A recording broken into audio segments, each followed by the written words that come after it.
Hai teman-teman santuy, balik lagi ke bagian kedua dari rekap The Moon Breakdance for You. Di hari pertemuan pendekar, tidak hanya Ching Hong dan Wen Yu yang berpartisipasi saja, tapi Lin Fang yang mengaku tak bisa bela diri juga hadir di sana untuk memperebutkan gelar ketua dunia persilatan.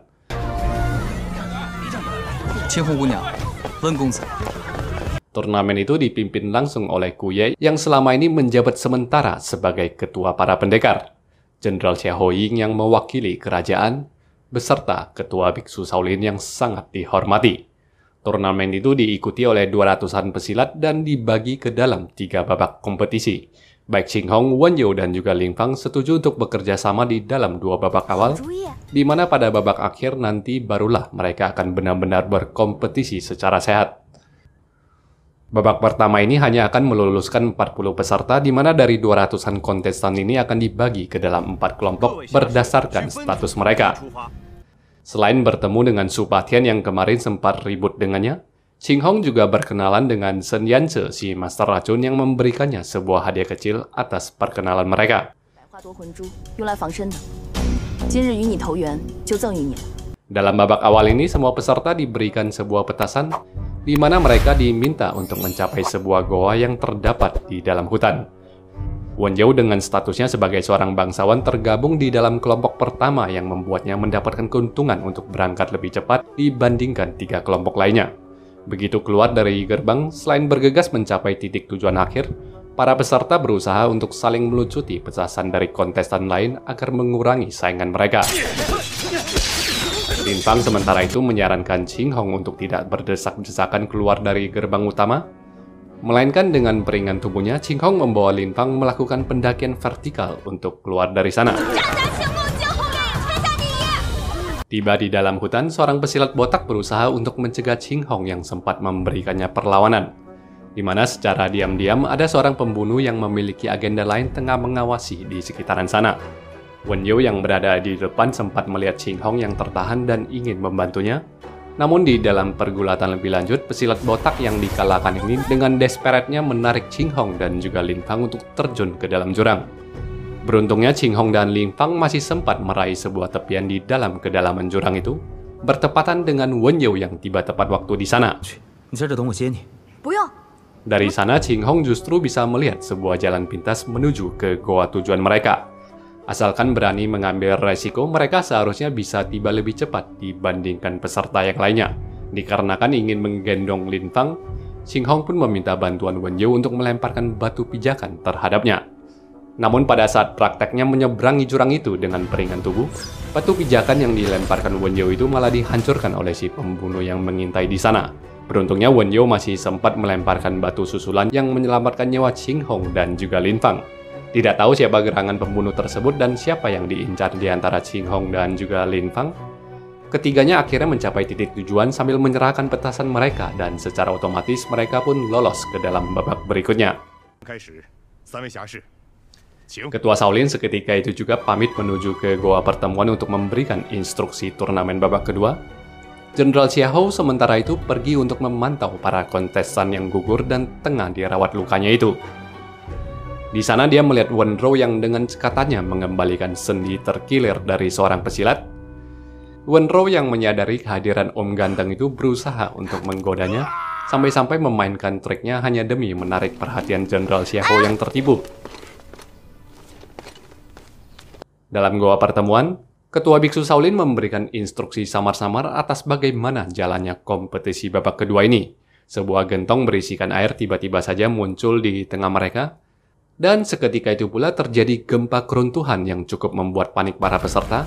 Lantai yang bergoyang dan perlahan berubah menjadi medan papan catur itu sempat membuat Ching Hong kehilangan pijakannya. Namun dia masih berhasil ditolong oleh Wen Yu yang sangat perhatian. Ternyata babak kedua itu adalah sebuah pertarungan catur Cina, di mana jubah-jubah berwarna merah dan juga jubah-jubah berwarna hitam mulai dilemparkan ke hadapan para peserta yang mulai saling berebut. Tentu saja bagi siapa saja yang tidak mendapatkan satu dari jubah hitam maupun jubah merah itu pastinya langsung akan tereliminasi, sehingga pertarungan untuk saling memperebutkan jubah itu terjadi dengan begitu cepatnya. Su Patian bahkan ingin merebut jubah merah raja dari Qing Hong, di mana di antara kekacauan tersebut Lin Fang yang ahli berpikir ini bahkan menyarankan Qing Hong untuk memenuhi permintaan Su Patian. Atas tindakan Lin Fang ini, Wen You mulai lebih tidak senang dengannya lagi. Menurutnya, Lin Fang ini cukup gegabah dan tidak memperhatikan kepentingan Qing Hong. Bagaimanapun juga, Lin Fang berhasil meyakinkan Wen You dan tentu saja Qing Hong yang sedari awal memang tidak pernah meragukan semua aksinya. Maka itu Lin Fang kemudian berusaha menghentikan para peserta yang masih bertarung. Lin Fang mengancam untuk menumpahkan semua air yang ada di dalam gentong karena air tersebut bisa disebut sebagai penanda timer atas kompetisi tersebut. Singkat ceritanya, upaya Lin Fang itu berhasil, di mana Su Patian, Gu Yan, dan juga Sun Yanzi tergabung bersama Qing Hong di dalam kubu jubah merah. Su Patian yang mengambil posisi raja dalam permainan catur itu malah tidak dibiarkan Lin Fang untuk memberikan komando. Menurut Lin Fang, menjadi bidak raja tidak serta-merta membuat Su Patian berhak mengatur langkah tim mereka, dan dialah yang mengambil komando atas permainan tersebut. Singkat ceritanya lagi, setelah mengorbankan beberapa buah catur, termasuk juga dengan mengorbankan nyawa Qing Hong, kubu merah akhirnya mendapatkan kemenangan mereka dan berhasil maju ke dalam babak final. Dalam perjalanan meninggalkan goa tersebut, Wen You sangat marah besar terhadap Lin Fang yang menghalalkan pengorbanan Qing Hong demi mencapai sebuah kemenangan. Dia mengancam jika sesuatu terjadi pada Qing Hong, maka dia tidak akan segan-segan mencari perhitungan dengan Lin Fang yang berlalu pergi begitu saja. Tak lama Qing Hong dan para peserta yang dijatuhkan dalam pertandingan catur sebelumnya menyusul ke sana, dan Qing Hong memberitahukan dia yang baik-baik saja, malah dia yang setelah terjatuh tadi mendapatkan servis yang luar biasa dari para panitia. Sementara itu di dalam kota, Jenderal Xiahou menemukan mayat seorang peserta yang dibunuh sebelum kompetisi berlangsung. Dapat dipastikan orang yang melakukan aksi pembunuhan ini tengah menyamar sebagai peserta yang terbunuh, walaupun Jenderal Xiahou tidak mengetahui secara pasti tujuan jahat dari penyamar tersebut. Wen You di sisi lain semakin tidak senang dengan Lin Fang dan menceritakan kecurigaannya itu kepada Qing Hong. Kala itu Qing Hong sempat melihat Lin Fang yang mencurigakan itu tiba-tiba saja menghilang di dalam tebalnya kabut hutan. Di sana terlihat Lin Fang yang secara misterius bertukar pesan dengan Sun Yanzi. Wen You dan Qing Hong yang mau mencari tahu naik ke atas puncak pohon untuk mengawasi, namun mereka malah melihat seorang pembunuh yang tiba-tiba saja datang untuk mengambil nyawa Lin Fang. Qing Hong dengan tergesa-gesanya turun ke bawah dan berhasil menggagalkan aksi pembunuh itu. Dalam laga yang lebih lanjut dan setelah dibantu oleh Wen You, pembunuh yang tidak berhasil menuntaskan misinya itu pun kabur dari hutan itu. Ketika semua peserta telah kembali ke kota, babak ketiga pun dimulai di mana mereka semua dikunci di dalam sebuah aula untuk Royal Battle dalam memperebutkan posisi juara. Pertempuran itu terpecah menjadi dua arah, sementara Su Patian dan Sun Yanzi terlibat dalam pertarungan dalam lingkar mereka. Tuan Ji, seorang peserta yang merupakan anak buah dari Gu Ye, memberitahukan Gu Yan kalau dia diberikan perintah oleh Tuan Besar untuk membantu Tuan Muda mengambil posisi ketua dunia persilatan. Sementara Gu Yan hanya bisa merasa bingung, Tuan Ji langsung saja mencabut pedangnya dan menyerang Qing Hong dan juga Wen You yang bertahan. Setelah mengawasi untuk sesaat, Lin Fang akhirnya pun menebak kalau ilmu silat yang digunakan oleh Tuan Ji ini merupakan silat yang sama dengan ayah angkatnya. Dia pun menuduh Tuan Ji ini sebagai pembunuh yang tadi menyerangnya di hutan. Tak bisa mengelak, Tuan Ji mengakui identitas dan aksinya ini yang diperintah oleh Tuan Besar Gu Ye. Tugas ini dia lakukan karena Tuan Besar Gu Ye ingin menyukseskan putranya Gu Yan untuk menjadi pemimpin ketua dunia persilatan berikutnya. Gu Yan yang mendengarkan pengakuan ini sama terkejutnya. Dia tidak menyangka ayahnya telah memberikan perintah untuk mencelakai adik angkatnya Lin Fang. Alih-alih menuruti Tuan Ji, Gu Yan malah menantang Tuan Ji untuk bertarung dengannya. Sementara itu, Lin Fang mulai menyadari lawan yang tengah dihadapi Sun Yanzi dan Su Patian ini adalah Feng Pufei yang sedang menyamar. Feng Pufei lah adalah orang yang sebelumnya telah membunuh salah satu kontestan dan telah menyamar menjadi orang tersebut. Qing Hong yang turun tangan dengan sabetan pedangnya berhasil mengoyak kantong Feng Pufei, sehingga bertebaranlah barang-barang kecil milik hampir semua orang yang telah dikutil oleh maling sakti ini. Feng Pufei yang tak menahan diri lagi akhirnya pun membuka topeng samarannya dan mengaku dia adalah komplotan Tuan Ji yang dikirimkan oleh Gu Ye. Sementara Gu Yan langsung menyerang Tuan Ji dan berhasil merobohkannya pada akhirnya. Feng Fufei harus menyerah di bawah keroyokan Su Patian, Shen Yanzi, dan juga Wen You. Bagaimanapun juga kompetisi perebutan posisi ketua belumlah berakhir. Pada menit-menit terakhirnya terungkaplah Shen Yanzi adalah orang yang berpihak kepada Lin Fang untuk memperebutkan posisi pemimpin tersebut. Pertarungan pun pecah antara Yanzi dengan Qin Hong, Wen You dengan Guyan. Lalu Feng Fufei tiba-tiba saja mencuri serang Lin Fang, di mana Qin Hong yang tengah panik terkena serangan tikus dari Shen Yanzi berhasil memblokade serangan tersebut. Malah Qin Hong yang terkena pukulan itu terjatuh dari lantai atas dan pingsan seketika itu pula, disusul oleh Wen You yang meninggalkan pertarungannya demi menyelamatkan wanita yang dia taksir tersebut.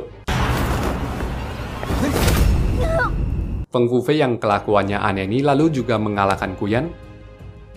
Lalu pada akhirnya dia menyerah di bawah todongan Shen Yanzi dan memilih untuk kabur setelah berkali-kali memberitahukan Kuye adalah dalang di balik semua ini. Lin Fang kemudian pun mengambil plakat ketua dunia persilatan. Dia muncul di tengah-tengah panggung pertemuan di mana orang-orang mulai menyoraki namanya. Lin Fang menunjukkan plakat ketua ke hadapan semua orang, dan oleh Jenderal Xiahou dia pun secara resmi terpilih menjadi ketua dunia persilatan yang baru. Lin Fang获得盟主令牌 Lepas itu Lin Fang pindah keluar dari kediaman ayah angkatnya dan memilih untuk tinggal di penginapan sambil merawat luka lamanya yang menggerogoti kesehatannya. Seketika itu mereka mendapatkan laporan Kuye yang berkunjung ke sana, dan Jenderal Xiahou pun segera bersembunyi di balik tirai. Kuye mencoba untuk memainkan perannya seakan-akan tidak terjadi apa-apa, bertanya kenapa anak angkatnya ini tidak pulang ke rumah, tapi Lin Fang langsung menyekaknya dan membeberkan semua skenario yang Kuye buat untuk membunuhnya.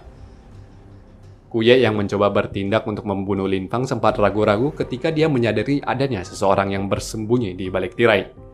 Dia pun memilih untuk pergi dari sana, sedangkan Jenderal Xiahou yang keluar dari sana menyarankan agar Lin Fang meminta maaf terhadap Wen You. Sepulangnya ke kediamannya, Kuye membantah semua prasangka putranya, menepis bahwasannya dia tidak pernah mengirimkan pembunuh untuk menghabisi Lin Fang. Dia malah memarahi putranya yang telah membela Lin Fang. Lin Fang yang menemui Wen You meminta maaf karena dia telah memanfaatkan Wen You dan Qin Hong selama ini. Dia menjelaskan tujuannya untuk menjadi ketua dunia persilatan adalah demi melakukan pembalasan dendam pribadi atas kematian ayahnya yang secara misterius 10 tahun yang lalu. Lin Fang bertekad menggunakan titelnya ini untuk menyelidiki siapa orang yang telah membunuh ayahnya. Sementara Wen You memandang rendah Lin Fang yang dianggapnya terlalu mementingkan kepentingan pribadi dibandingkan kepentingan dunia persilatan itu sendiri. Lin Fang menjelaskan pada dasarnya kondisi Wu Lin telah kolaps dan telah disetir oleh kejahatan sejak ayahnya tewas 10 tahun yang lalu. Baginya justru posisi ini adalah sebuah beban yang tidak sepantasnya ditanggung oleh Wen You yang berbackground seorang bangsawan, karena akan membuat orang-orang Jianghu sulit mengikuti seorang pemimpin yang berhubungan baik dengan kerajaan. Lin Fang malah justru mengajak Wen You untuk berpartner dengannya, menuntaskan kejahatan dan mengembalikan harkat dan martabat kejayaan dunia persilatan yang telah lama memudar. Usai itu Wen You pergi mengunjungi Qin Hong yang masih belum menyadarkan diri. Dalam pingsannya itu Qin Hong sempat memanggil-manggil nama Lin Fang berkali-kali, dan hal ini membuat Wen You merasa insecure setelah semua pengorbanan yang dia berikan kepada Qin Hong selama ini. Momen selanjutnya saat Xiaolan mengambilkan air panas, dia yang tidak berhati-hati malah terpleset dan Wen You pun dengan instingnya menggunakan tubuhnya untuk melindungi Qin Hong yang sedikit banyaknya tersiram oleh air panas itu. Qin Hong yang terbangun hanya bisa marah-marah kepada Xiaolan. Lalu setelah Wen You pamit, Xiaolan memberitahukan Wen You yang bersedih karena si Nona yang mengigau tidak memanggil nama Wen You, malah memanggil-manggil namanya Lin Fang. Qin Hong pada akhirnya pun menjadi bahagia setelah mempelajari Lin Fang telah menjadi ketua dunia persilatan yang baru. Wen You yang hatinya galau ini mencoba untuk meminta petunjuk dari adiknya, di mana Wen Rou meyakinkan kalau Qin Hong hanya memandang Lin Fang sebagai seorang teman saja. Menurut Wen Rou, yang Qin Hong sukai adalah abangnya sendiri dan bukanlah Lin Fang. Menjadi bersemangat kembali, Wen You pun mengambil obat yang diracik oleh Wen Rou untuk menemui Qin Hong. Seketika jiwa iseng kedua gadis ini pun muncul begitu saja. Setelah bermain mata dengan nonanya, Xiaolan membukakan pintu untuk Wen You sambil berpura-pura menangis. Di mana Wen You pun menjadi cukup panik saat melihat Ching Hong yang gemetaran di balik selimut, sebenarnya hanya terkekeh kesenangan. Seusai diprank, Wen You pun memberikan Ching Hong obat sambil berjanji dia akan membelikan permen untuk Ching Hong, asalkan Ching Hong bersedia meminum obat yang pahit itu. 先吃一碗吧。我不要吃，看起来好苦。 Usai itu, Wen You menceritakan kepada Ching Hong mengenai pertemuannya dengan Lin Fang seusai turnamen kemarin. Dia merasa salut dengan visi besar Lin Fang yang ingin menciptakan komunitas dunia bela diri yang baik dan sehat bagi semua orang. Wen You juga merasa lega saat dia mendengarkan dari mulut Ching Hong sendiri, Ching Hong yang hanya menganggap Lin Fang sebagai temannya saja. 更深刻。还挺佩服他。 Lin Fang sementara itu membuat pesta besar di penginapannya. Namun pesta itu hanyalah sebuah pencitraan saja untuk membuat orang-orang berpikir seperti itu. Kenyataannya Lin Fang harus berjuang dengan sakit kronisnya. Sun Yanche mengungkapkan niatnya yang ingin meminta mutiara penghangat hati dari Ching Hong, tapi Lin Fang bersikeras tidak ingin Yanche mengambil kembali mutiara tersebut. Yanche yang marah menuduh Lin Fang telah mulai jatuh hati kepada Ching Hong yang datang seketika itu juga. 你不想来往，人家却是缠上 Seperti yang dititip pesankan oleh Lin Fang, kedatangan Ching Hong ke sana ditolak oleh kedua pelayan. Keesokannya, Sun Yanche atas inisiatifnya sendiri pergi menemui Ching Hong. Lalu dia pun menceritakan dirinya yang sebenarnya adalah pengawal rahasia Lin Fang, sebab dulunya dia pernah berhutang budi kepada ibu Lin Fang. Yanche menjelaskan sebenarnya mutiara penghangat hati adalah miliknya Lin Fang. Kala itu mutiara tersebut sengaja dipakai olehnya untuk menjebak Feng Fufei keluar, tapi akhirnya malah mutiara itu jatuh ke tangan Ching Hong. Yanche berharap Ching Hong bersedia memberikan mutiara itu kepada Lin Fang yang tengah tak sehat, dan dia pun dibuat kaget oleh Ching Hong yang tanpa ada keraguan bersedia memberikan mutiara tersebut.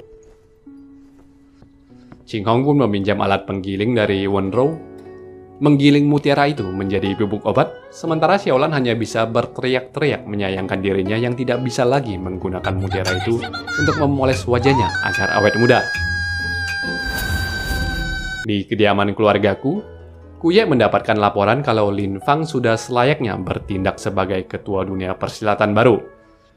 Lin Fang meminta para rekan-rekan pesilat mengirimnya uang dan sejumlah hadiah untuk menyokong posisinya dalam menjalankan tugas. Kuye yang tidak senang ini lalu mengatakan dia yang juga telah menyiapkan sebuah hadiah kejutan untuk anak angkatnya. Ironisnya, para tamu-tamu yang datang mengantarkan hadiah untuk memberikan ucapan selamat tidak disambut langsung oleh Lin Fang. Dan hal ini membuat banyak tamu-tamu yang merasa Lin Fang yang terlalu sombong. Ching Hong yang datang ke sana diam-diam menyelinap ke dalam dan membubarkan para wanita-wanita penghibur dengan keisengannya.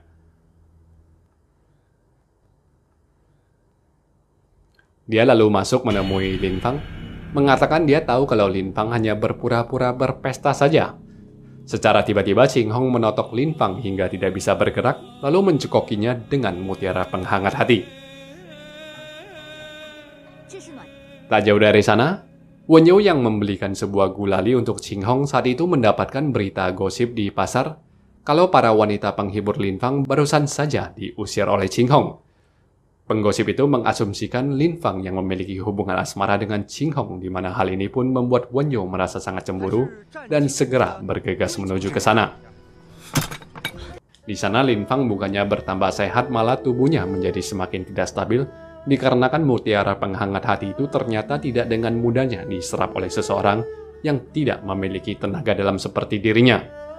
Mempelajari hal itu, Ching Hong dengan tanpa ragunya pun menyalurkan tenaga dalamnya untuk membantu mensirkulasikan obat itu ke tubuh Lin Fang yang sempat mencegahnya. Bagaimanapun juga Ching Hong tidak ingin menghentikan maksud baiknya itu, sementara Lin Fang yang tertotok tidak bisa berbuat apa-apa. Saat Wen You tiba di sana, dia sangat cemburu melihat bayangan kedua orang dari balik kamar. Tapi dia tidak menyangka Ching Hong yang malah memanggilnya masuk ke dalam dan memberitahukannya apa yang telah terjadi. Di mana hal ini pun membuat Wen You sedikit merasa malu karena dia yang telah mencurigai Ching Hong. Dari luaran tiba-tiba saja sejumlah pembunuh yang dikirimkan Kuye menyerang ke sana. Mendapati adanya penyerangan tiba-tiba itu, Wen You pun segera keluar untuk membantu Sun Yanche, meninggalkan Ching Hong yang masih belum selesai mensirkulasikan mutiara penghangat hati tersebut. Bakuan hitam dahsyat itu memicu Wenyo mengejar salah seorang pembunuh untuk melakukan interogasi, tetapi pembunuh itu langsung melakukan bunuh diri. Saat Wenyo berbalik badan, dia melihat penginapan itu telah dilalap oleh si jago merah, sementara Ching Hong masih belum mau melepaskan bantuan sirkulasinya, meyakinkan Lin Fang bahwa mereka hanya perlu bertahan sebentar lagi di bawah kobaran api tersebut.